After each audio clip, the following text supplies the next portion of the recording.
explain something to you.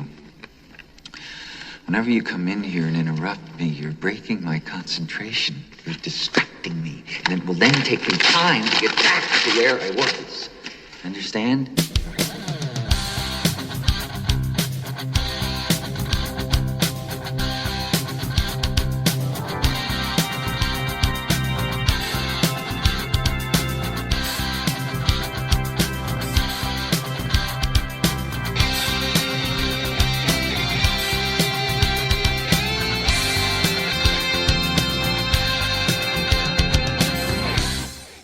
Good evening, everybody, and welcome to the Joel Michalec Show. I am Joel Michalec, your host of the festivities here tonight on the program. Thanks for joining me.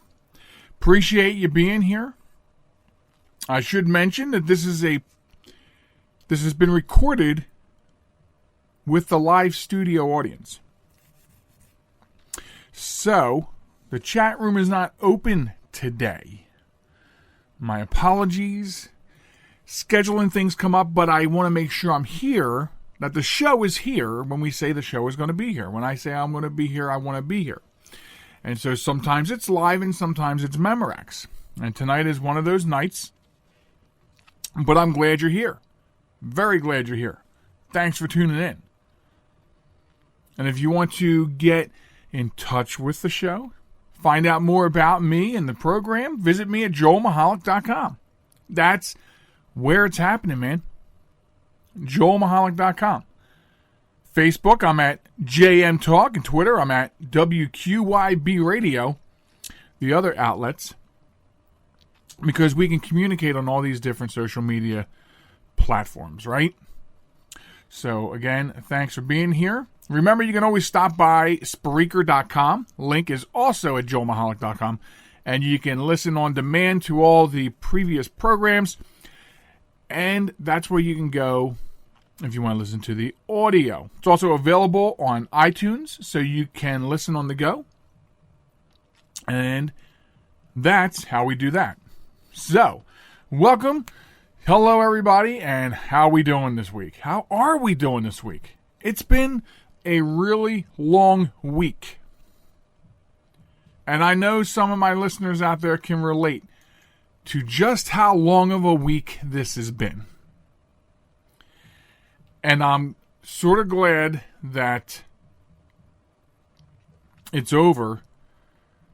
Not quite sure if I'm ready to turn over for Monday tomorrow, but a lot of these memes that I see on Facebook and Twitter and Instagram come back to me on Sundays. All these different memes about how bad it is that Monday's right around the corner. Monday is just some clock strokes away. But anyway, let's talk about today. Let's talk about today, the moment right now. And there's a couple of days that I want to talk about. Today, I want to talk about a couple of celebratory days. One is Zipper Day. This is one of the ones, I want to discuss two of them. This is one of the ones where I go, why is there a day for this? You know, like, why is there a day for zippers? Because somebody thought that it was easy to take zippers for granted. Granted. I should say granted. Granted. It's so easy and becoming widespread, they say, that people take it, they're taking the zippers for granted, that we need a zipper day on every April 29th. So that's the one that goes, what? Why? The other one I want to tell you about today is also every April 29th is World Wish Day. And, you know, this sort of came out of, well, let me give you a quick overview of the story. 7-year-old leukemia sufferer Chris Gracious, I hope I pronounced that right, always longed to become a police officer. And when police heard about this, they wanted to help, and they granted his wish. So Chris was a police officer for one day on the 29th of April in 1980. Others had heard about this and they thought that granting wishes for sick children was a great idea, so the Make-A-Wish Foundation was founded and became one of the best-known children's charities in the world. And this led to World Wish Day, the anniversary of the day that the police granted Chris his wish to be a police officer. It's a very touching story. If you don't know it, you can look it up and find out more about it. But that is why we celebrate World Wish Day today. A very great charity, a very great cause, and in this case, opposite of Zipper Day, this is a great celebration that deserves a national day of the year, if not just deserves more. This is something we should be living in this every day. And at least with the way our lives are so humdrum and so busy, we at least have this national day set aside so we can stop and hopefully think about people like that, since we're not doing it every other day. But amazingly, Make-A-Wish Foundation does think about this every day, and it's World Wish Day for them every day of the year. So I wanted to get that out of the way for today, giving you what we're celebrating today. It's become a tradition very early on the Joel Michalec Show. So there you have it. Now, several weeks ago, may have even been the debut show, talked about distracted driving. And I feel like there's a couple of things that will become a pattern on the program. And one of those things will be driving in general, or lack thereof. Distracted driving, moronic driving, stupid driving. So this is going to be like, here's your regular update. Guess what? Ding, ding, ding. People still don't know how to drive out there. People still worry me when I'm on the road. It is amazing to me. It is amazing to me how many people do not pay attention to the rules of the road, the laws of the road, common sense. And it's just, it drives me a little bit crazy. I'm here to tell you, folks. I am here to tell you right here on the show that I am getting a little crazy having to deal with people on the roadways. It's not fair. And if you're one of these people, then I'm talking right to you. Again, and as usual, no turn signals. Changing lane. They were changing lanes. Let me tell you something. The other day, I'm going down the road, and in front of me, I'm on a 3-lane highway. In front of me, someone on the far left, someone on the far right. I'm in the center. Both of them wanted to get to the opposite end, and they crisscrossed. I don't know how we weren't all involved in an accident. No turn signal, no warning, and traffic was slowing on all lanes when this happened. Slowing. How do we not all have a major issue here? I have to wonder, where are the police? And let me tell you something. Just because you're in a community, like a housing development, that doesn't mean you don't have to pay attention to the rules of the road. Because you do. Even more so. There's a reason that there's reduced speed limits in communities. Children are playing. People are walking their dogs. Life is trying to go on. And when it's 15 miles an hour and you're doing in excess of 40, you're ignoring the stop signs. And this also goes for non-drivers, okay? Equal consideration. So if you're a child who's playing, riding your bike, okay, someone walking the dog, you have to be considerate as well. And what I mean by that is, for an example, in my community, there's one of our roads that is like, it's an incline. It's a pretty good incline for a roadway. So this incline comes down and then dead ends. It's like a T, not dead ends, but it's a T. So you come down, you're at a T, there is a home on the T, and then you can go left or right. So what happens is, at the T, there's a stop sign at the bottom of the hill at the T, but it's a one-way stop. There's no stop sign for traffic going left and right. So there are kids, I don't know where they live in the community, but they ride their bikes when it's warm. They ride their bikes and they come speeding. I guess they get up all kinds of speed. Hey, look, I did it when I was a kid on a bicycle. I get it. I did it when I was a kid, and I crashed my skull into a Cadillac that was parked because I wasn't paying attention. But anyway, so they'll get up speed and they will speed down this hill, flying right through the T and into the neighbor's yard. So imagine that you're coming down the street, you're driving down the street, and in front of you, you got to slam your brakes on. Hopefully you're paying attention because kids on bikes are just zooming by you in front of you. No regard. So it's a relationship. We all live together in this community, and every community, people they come together. They live in these communities, and everyone has to be considerate for each other. That includes the people that are driving the 2,000-pound bullets, and the people that are not. If you're playing basketball, you don't intentionally block a roadway or an intersection. Let traffic pass. So, I don't know what's going on out there, but it's not getting any better from the last time I reported it. Except that it drives me more and more crazy. And I become more concerned about having to go out and drive. I'm not worried about me. I'm very cautious. My wife would say it's slow. I call it cautious. But it's the other people that I worry about. And then I have to be more alert.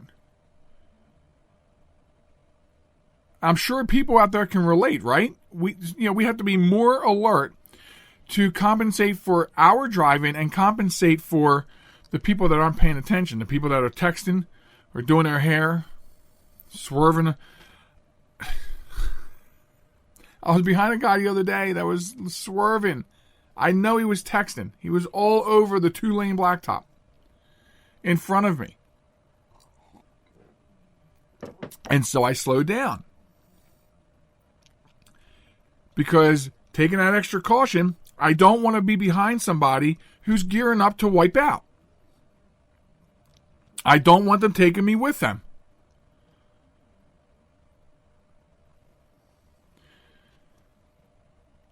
So driving is just not improving. I would hope that it does, but it's not. There are more important things in life. Be safe. Arrive alive. That's what I like to say. Slow down. Don't text and drive. Arrive alive. Get to where you're going. There are more important things.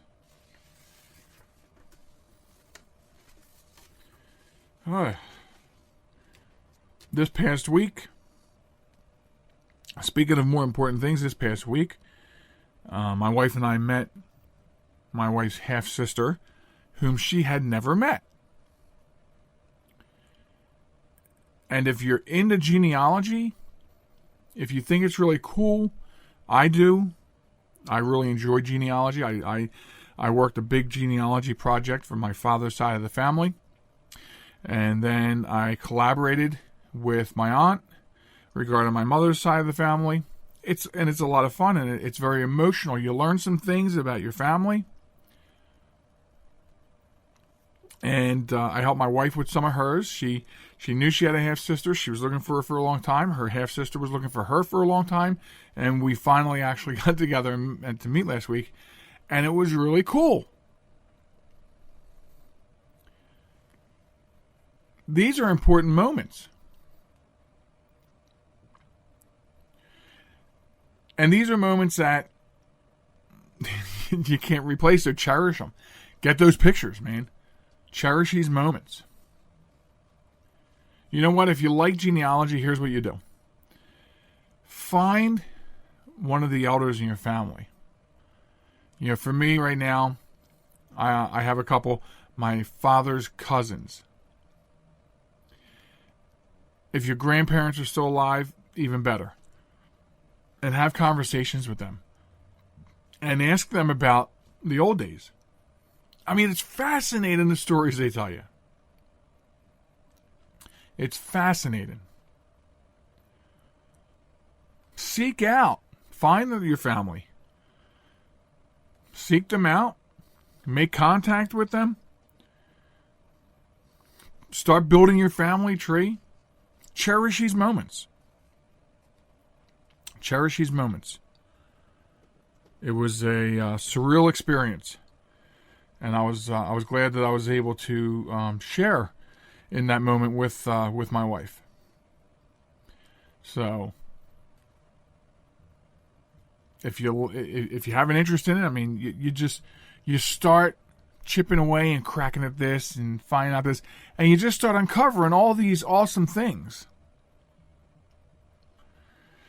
So, and another great thing to do too is if you can talk to some of the older people in your family, a cool thing to do would be to videotape them or audio tape them. And that way you have that. And then, you know, years down the road, you can listen again. You can share as your children grow up. Hey, you never met your great-grandfather, but watch this. This is, you know, we actually did a family interview with him. The cool stuff where you can really bring technology together with the old days. But, as I said, more important things. So let's all try to get along together. So we can do these things. I know I'm kind of like, I'm bridging two different things there, but it's important for me that you're all safe. Everybody. And that's how we should all be. We should all be concerned about one another. Look what happened this past Friday. Well, Thursday night, Friday. Depends on how you look at it on the other side of the world. North and South Korea have come together to end the Korean War. And as Kim Jong-un said, we're all the same people.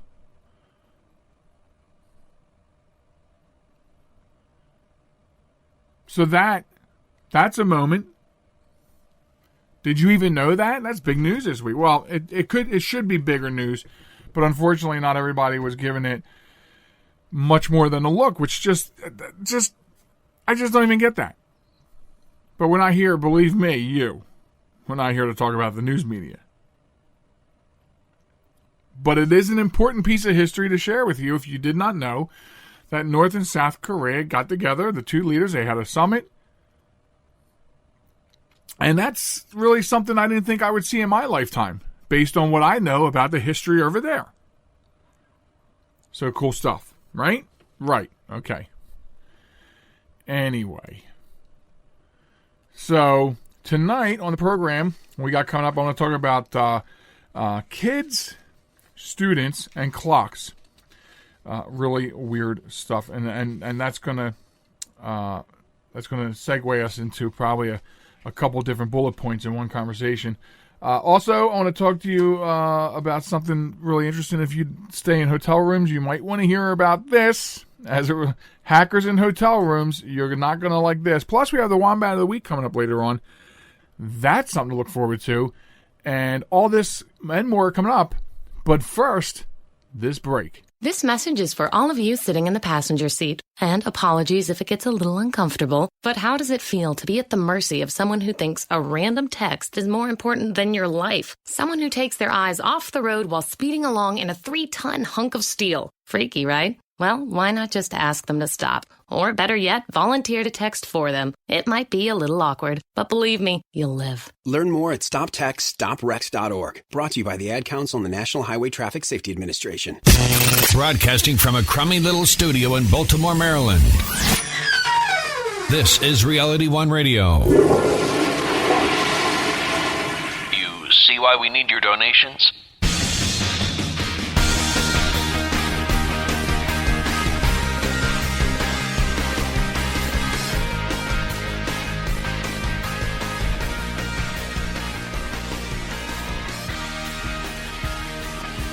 Welcome back. It's the Joel Michalec Show. I'm Joel Michalec saying, hey, thanks for joining me here on a Sunday night, taking some time out. And maybe you're not here on a Sunday night. Maybe you're here on a Monday morning or a Wednesday afternoon because you're over here picking up the broadcast, the on-demand from joelmichalec.com, where everything is revealed to you as far as the Joel Michalec Show. Follow me at Facebook at JM Talk and Twitter at WQYB Radio. So, about the ad that we just heard, texting and driving, which as we just finished the conversation before the break, I think you can feel, I think you get a gist of how I feel about texting and driving, distracted driving in general. But I was doing some work before this weekend trying to change the ad because as much as I believe in texting and driving, I wanted to get some attention to anti-bullying because I'm disgusted with anyone who bullies people, whether it's bullying in school, bullying adults, cyberbullying, all of it. It just, I'm fed up with it. What surprised me was that the ad council, who we work with on the show to bring these PSAs and these ads, do not have anything for radio for anti-bullying. They have 2 TV spots, no radio. And I was looking outside that box, and I actually found a website, and I realized after the fact, as I was getting ready to download something, that it was from Australia. Australia has a PSA site up for anti-bullying with, dozens of radio ads on it. And I did not grab one of them because obviously it takes you to Australian websites. And my focus was here in the United States where it's, a big enough problem here, let alone around the rest of the world. I mean, it would almost probably be okay to run that ad from Australia. So I have an email out to the ad council to see what the deal there is. But so I was also trying to change it up, too, because it's like every week we're listening to the texting and driving PSA, and I understand that can get stagnant, so I was looking for something else, and I wanted to target bullying because, this past week, the New York Yankees, which are not my baseball team, I'm a Phillies fan, but the New York Yankees put out this video that went viral in response to a viral video by a 4th grade girl from Pennsylvania who was being bullied in school. She went on to social media and did a video about the bullying, which was very brave. And then the New York Yankees responded. And I thought that was really cool of the Yankees to do that. And I have gained respect for them. Different from, I respect sports. I respect every team. But I have a newfound respect for the New York Yankees for doing that. And I posted on Facebook because I wanted to know, why did none of the Philadelphia teams, any of the Pennsylvania teams think to do something like that? Now I know when I think about that, when I look back on that statement that I just made, and I did re-review that in my head,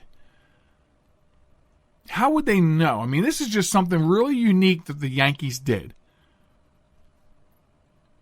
And so after I posted, and I didn't retract it, but after I posted and tagged every Pennsylvania sports team in my post, I did realize, how would they know to do that? This is just, for some reason, somebody stumbled on that video, whether they were in the Yankees organization or somebody who knew somebody who knew somebody that knew somebody in the Yankees organization. However it happened, it happened. And the Yankees did that. And so I do realize that my expectation may have been out of whack of having all the Pennsylvania teams, or at least one Pennsylvania team, stepping up, because I was originally looking at it like, wow, look what the Yankees did. Where is the Pennsylvania teams? Listen to my grammar. Where are the Pennsylvania teams? Why are they not stepping up? And that probably is not a fair statement to say. So I understand that now. And I have a lot of respect for the Yankees for what they did. So I am working on targeting getting some anti-bullying campaigns for the program. FYI. So, there's this thing going around called #adulting. And obviously it's people who are adults who seem to be learning how to do things for themselves for the first time in their 30s. So, I'm sorry, I have no sympathy for you. I have no sympathy for that whole campaign. There are now, because of that, some places are starting to have adulting classes. And then I see something like this, and this is coming from across the pond. Here's a story from across the pond. In England, schools are removing analog clocks from exam halls because teenagers, quote unquote, cannot tell the time. It says schools are removing analog clocks from examination halls because teenagers are unable to tell the time. Teachers are now installing digital devices after pupils sit in for their GCSE and A-level exams complained that they were struggling to read the correct time on an analog clock. So, this has been a problem for a while, and I talked about it on this show. I talked about it on my previous, on my show, on my previous radio life. It's this trend that keeps getting worse. And I read a story like this and I say, they can't tell time. Who is failing these kids? Who is failing these kids? How do you not teach somebody how to read an analog clock? How do you not learn how to read an analog clock? I mean, I just don't. I don't understand it. I don't know when or where it started. Probably, if you look at some older technology, such as the LCD watch, LCD clocks, LCD alarm clocks, LED alarm clocks, we've allowed that piece of technology to dumb down humans. Because years later, we have kids that cannot read an analog clock.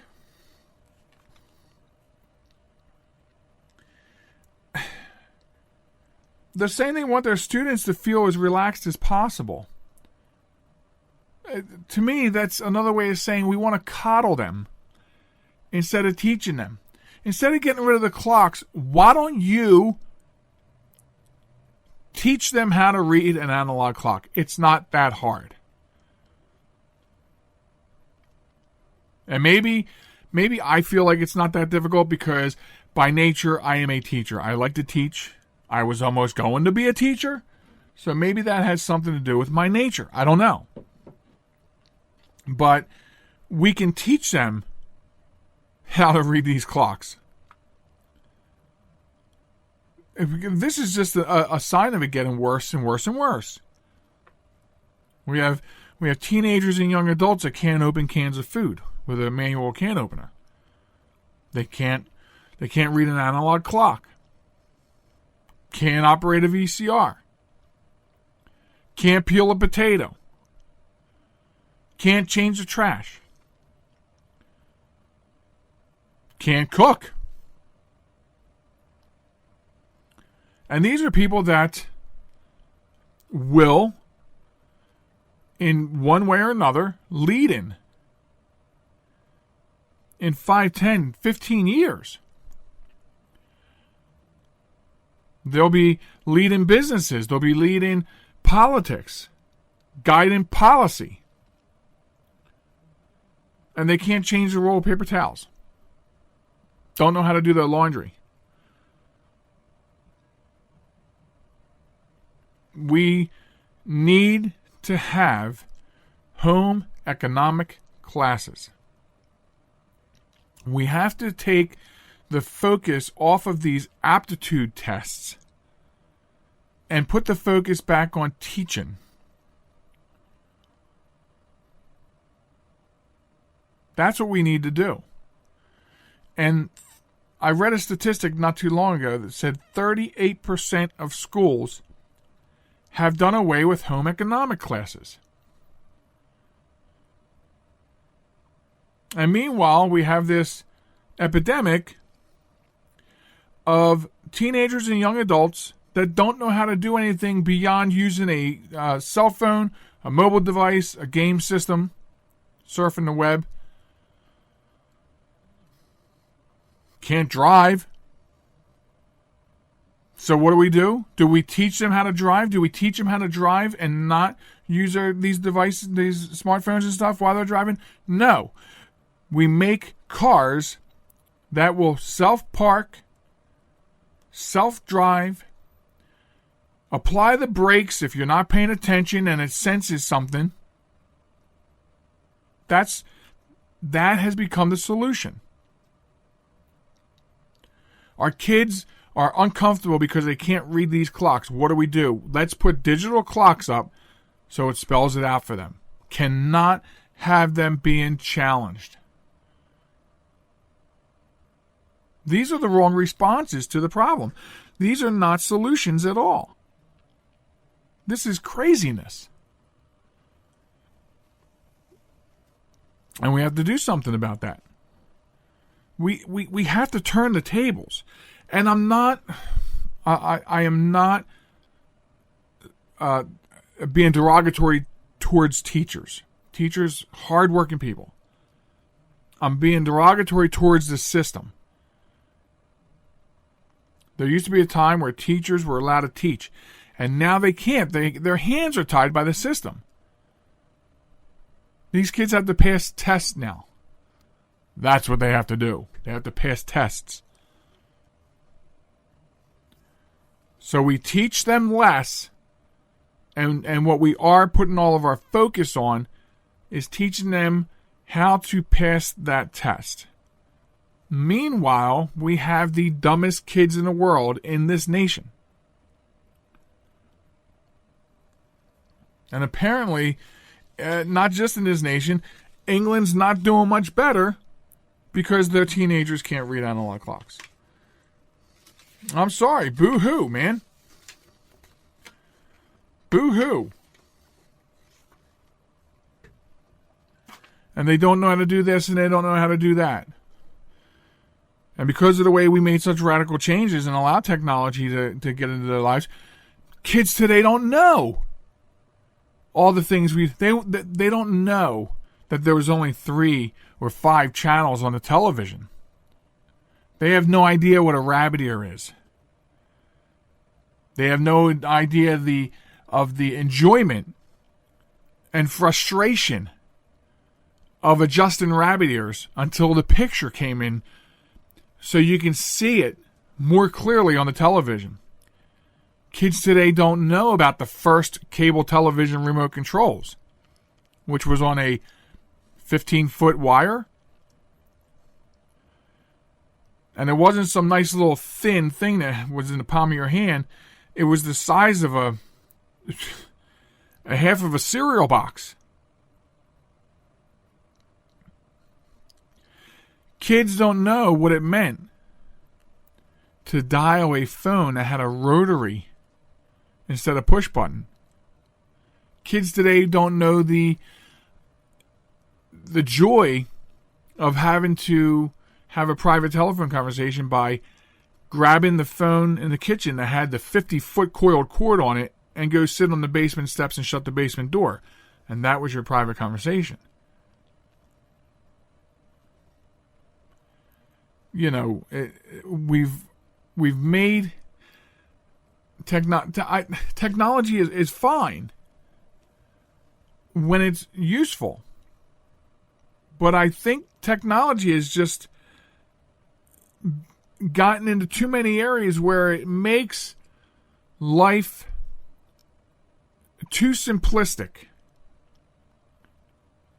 And in some ways it's made life so simplistic that you have snowflakes who break down and cry when they can't deal with what you and I look at as a very minute issue. So we created these problems.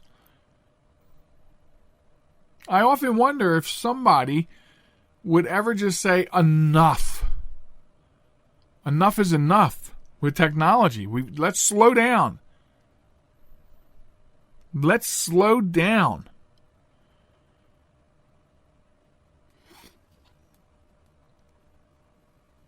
So, I mean, that's my thoughts on that. And would love to hear yours, man. JoelMichalecRadio@gmail.com. Send me your thoughts. Post them on Facebook. What do you think, if you're from my generation or older, what do you think? Tell me something that you did back in the 60s or 70s or 80s that kids today have no idea about. What's that thing that you have that you can think of that makes you say, you know what, kids today have no idea? No idea. Kids today have no idea. And tell me about it, because I would love to know. Would absolutely love to know.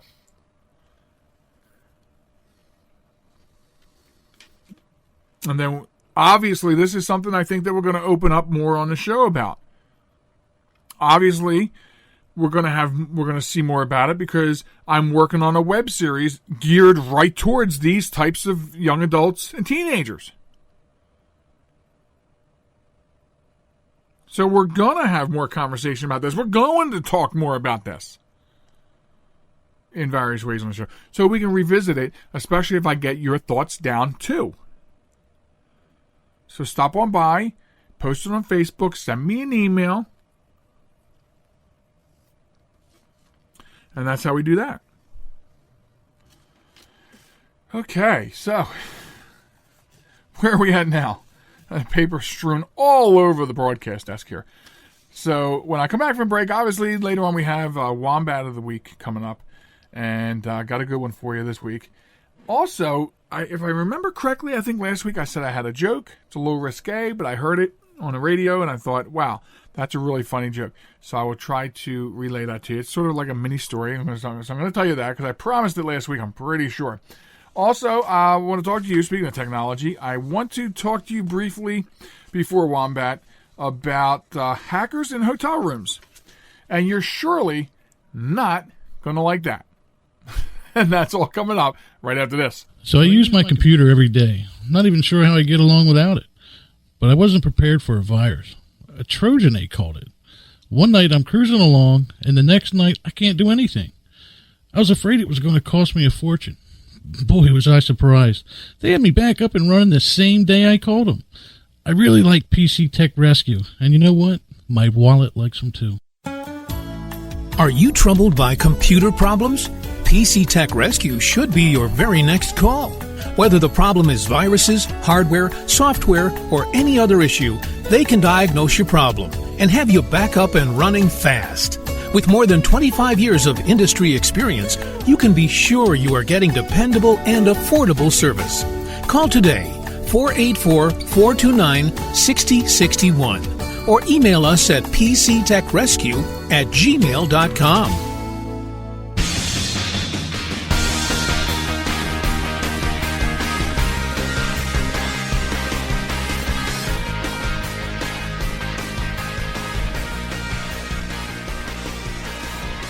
Hello, and welcome to the Joel Michalec Show. Welcome back. Hey, I'm Joel Michalec, and it's awesome to see you over there on the other side of the internet. Hello, wave back. What's going on, man? All right. Hey, I want to give a shout out right now to a friend of mine. If you have a small business, medium business, whatever, if you have a business and you want to get some marketing going, okay? You need a marketing campaign. Maybe your marketing campaign isn't working for you. I want you to just talk to my friend Jacob Smith. Okay? Very, very smart gent. Extremely smart. And you would be very surprised what he might be able to do for you. Okay? So, I just want you to reach out to him and talk to him. You need marketing. Go see Jacob Smith, the marketer. Visit him at jacobasmiththemarketer.com. All right, so go visit my friend, will you, if you need some marketing and get that straightened out. Hackers. Let me tell you something. Those who know me, or maybe I mentioned it before, I probably mentioned it before because there's so much technology I talk about. Do you ever wonder why? It's because I'm in the technology field. That's what I do for a living. This is my hobby, and I love all of you, and that's why I'm here doing this. But my other passion, my full-time passion, is technology. Well, here's some really crazy stuff that came out from security researchers. They have built a master key that exploits a design flaw in a very popular and very widely used hotel electronic lock system, allowing unfettered access to every room in the building.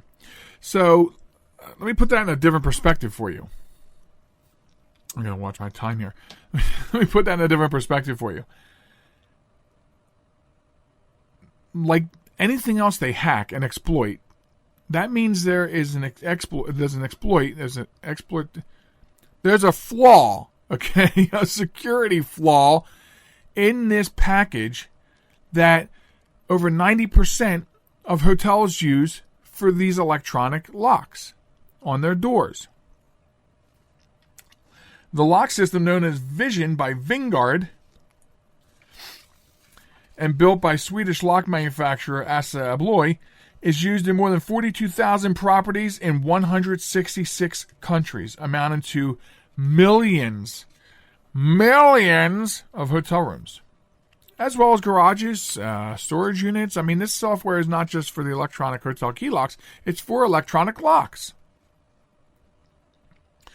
So this security company was able to figure out this flaw and actually build a key that they tested on rooms in a couple of hotels and opened doors. And that's how this works, right? This is how the background works in cybersecurity. These companies spend their day ethically hacking so they can figure out the flaws and get them fixed. They didn't do this to say, haha, your software sucks. They did this so they can say, fix your software. But think about that for a second, folks. When's the last time you were in a hotel? You went to a hotel and they gave you a key. For the younger squad here, an actual key, a metal key. When's the last time that happened? Because I frankly don't remember. I do not recall when that happened. When that changeover happened. But it's like anything else, right? It's not secure. Your credit card's not secure. Your bank accounts aren't secure. Your internet's not secure. Your social media's not secure. Your email's not secure. And the hotel room you're staying in is not secure. This gives new meaning to when you're staying at a hotel. Okay, if you're out and about, can't do much about that. But when you're in that room sleeping for the benefit of you and or your family, you need to put that deadbolt on. I mean, how many people could get their hands on this technology and just go around in hotels in the middle of the night, and rip you off while you're sleeping? It's possible. Don't say it's not. It is. It is. It is. I submit that we go back to using regular key and deadbolts. That's not an unreasonable request. Again, technology just getting too big for its britches. If I owned a motel or a hotel and I saw it, boom, electronic keys out. Start putting locksmith back into business a little bit. Smith, man, remember that word? Locksmith, silversmith, blacksmith. Yeah. Trades. So I just want you to be wary about this problem. Because when you're talking about 166 countries, okay, and 42,000 properties, like anything else, this is not going to be patched overnight. So just be wary about it, you know? It's a terrible thing. The technology has gotten to that point in everything we do. And I can sit here and complain about it as I'm doing, and then I'll walk right out of this studio and I will engage technology. It's not that, I mean, there's nowhere else to go. Like the cloud. People say, well, I don't trust the cloud. Well, I'm sorry you feel that way. I don't fully trust the cloud. But what are you going to do? Technology is pushing us against these walls. You can dislike different things about technology, but it's not slowing down. It is not slowing down. It's just the facts.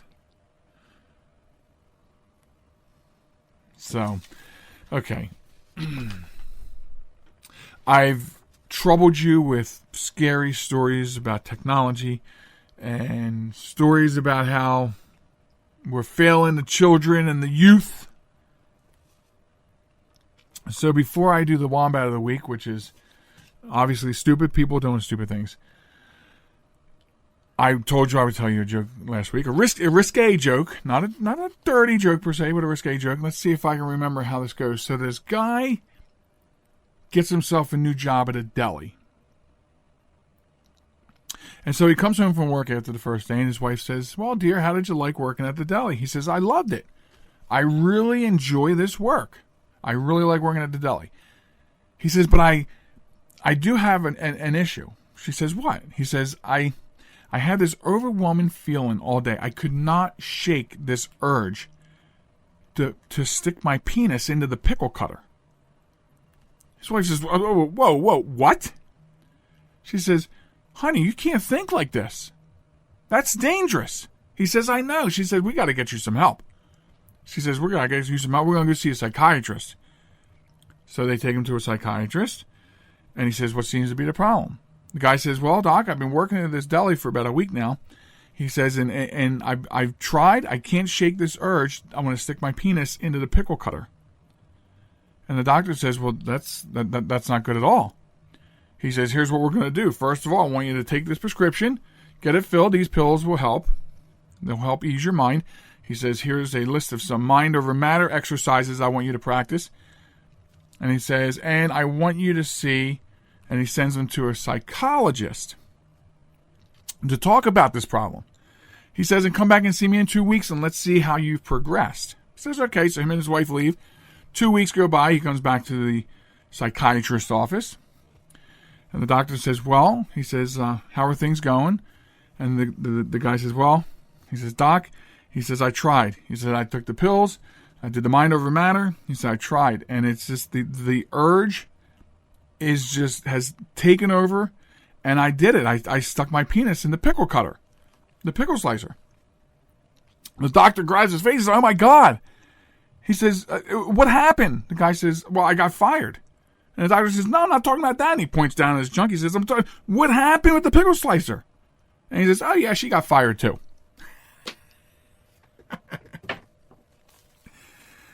Well, I hope you enjoyed that. I thought I did pretty good remembering that too, by the way. As I see it. All right, the pickle slice. I don't know, from time to time I might tell you a joke. This is my party, right? This is my party, and I'll talk about what I want to talk about. So, okay. Wombat of the week. Let me tell you about Wombat of the week, in case you're new to the show. If you're new to the show, I ran out of liquid to drink, and I can feel it. So I hope I can make these last few minutes. This show might be a tad short. But let me tell you about this. The idea for Wombat of the Week actually comes from a show on FGRN.net called The Bear Fan Ron Show. It's actually a spin-off. The idea was born from Ask Clown of the Week over there. So Wombat of the Week is quite simply news stories of stupid people doing stupid things. And the reason I call them wombats, because, wombats are nice, furry little creatures, and they look so cute. No, I get this because I had a science teacher in high school who divided his class into two types of people. They were either scholars, lucky enough I was a scholar, and I have the proof, it's in my yearbook, and wombats. And so that's why I've taken this furry creature to use it in a derogatory way, because it's my I'm paying homage to Mr. Gatchell. So what you do is you can send emails in. You can submit news stories of stupid people doing stupid things several ways. You can send it to me on Facebook Messenger at JMTalk. You can email it to me at joelmichalecradio@gmail.com. You can send it to wombat@joelmichalic.com. All these different ways. And then right now what I do is I take all these submissions and I review them and I read them. I do a lot of laughing. I do a lot of head scratching. I do a lot of face plants into the palm of my hand. But I read them all, and currently I pick the best one and bring it to the show. It's going to evolve. In another week or two, I'll probably bring you two.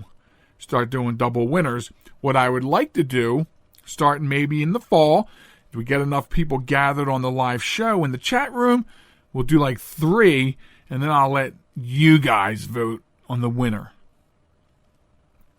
Like a poll.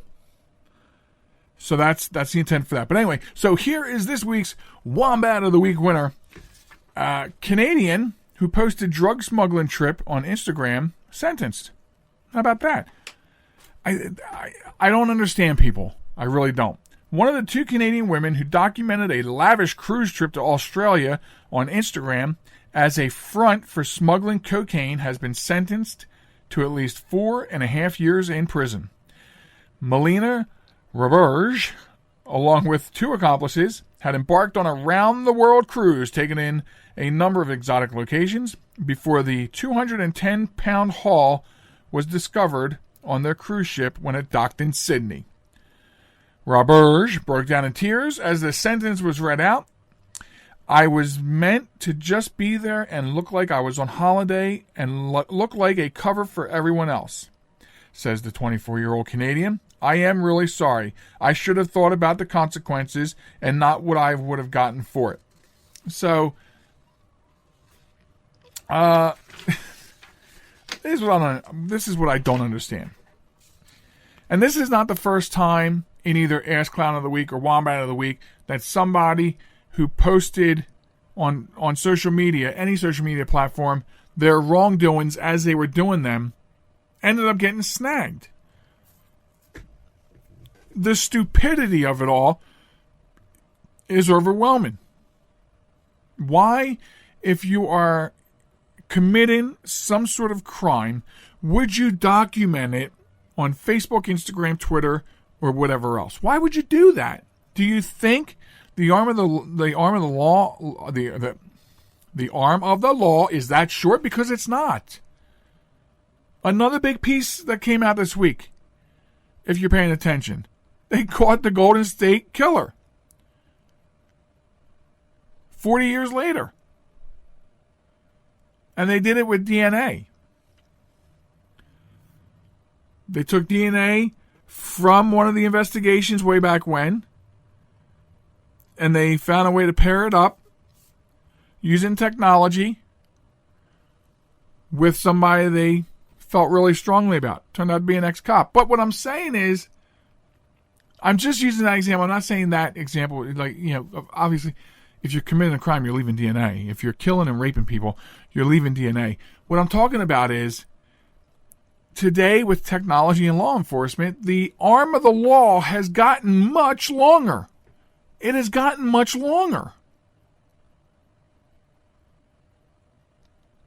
So, the problem is most people don't realize about social media. You post something, this stuff is not going away. It's there to stay. And that's what people are not realizing. Even if you delete it, it's somewhere. And so I think based on this week's Wombat, it's a pretty bad idea to document your crimes on Instagram or any social media. It's just not a good idea. Anyway. But wow. I wonder if the drug if the drug trade or whatever they were involved in actually was paying for that. I mean, a around the world cruise? Whew, I'd be in my glory over something like that. Truly, I would.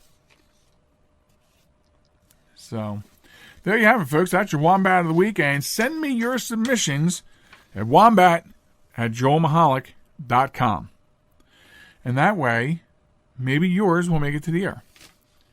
And then you have all the bragging rights to go to work on the next day on Monday and say, hey, I sent a story in. It got voted on.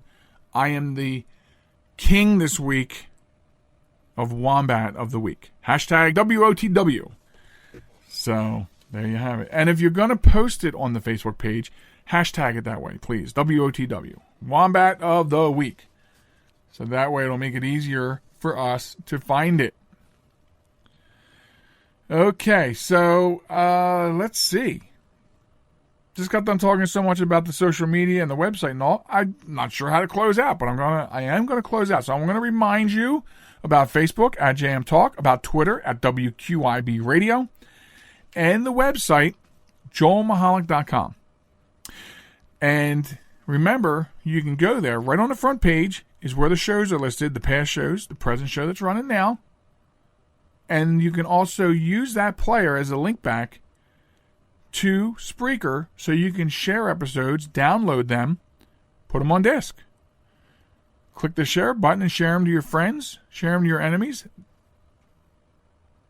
And that's how that's done. In the meantime, though, it looks like spring has finally come out from under the blankets. So get out there and enjoy the weather. And get out there and socialize with your neighbors. Be nice to one another. And please be careful when you're driving. Because I would like to see you all back here next week. And that's when I'll see you again. Good night. Thanks for listening, folks. Have a wonderful, wonderful week.